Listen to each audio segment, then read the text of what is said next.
Hello friends, সকলে আশা করি ভালোই আছো। আজকের রেসিপি হচ্ছে রাঙা আলু সেদ্ধ।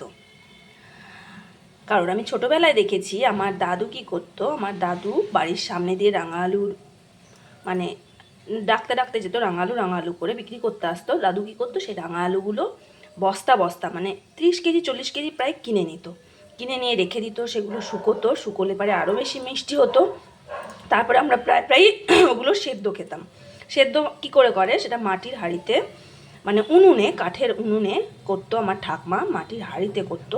কি সব মাটি টাটি দিয়ে যাই হোক করে, সেই প্রসেসটা আমার জানা নেই। তবে করতো যখন, পরে ঠান্ডা হয়ে যখন খেতাম খুব সুন্দর ছিল, মানে খুবই ভালো লাগতো, টেস্টফুল। ওটা আমার খুব ভালো প্রিয় ছিল আর কি। তো ওই দাদুর স্মৃতিকে মনে রেখে দাদুর প্রিয় নাতনি আজকে আমার গ্যাসে হবে, তোমরা দেখতে থাকবে কী করে হচ্ছে রাঙা আলু সেদ্ধ বা পোড়া। তবে তোমরাও বাড়িতে করে খেও, খুব সুন্দর লাগবে। আমি প্রসেসটি দেখাবো, দেখতে থাকো কেমন লাগে। ওকে, টাটা।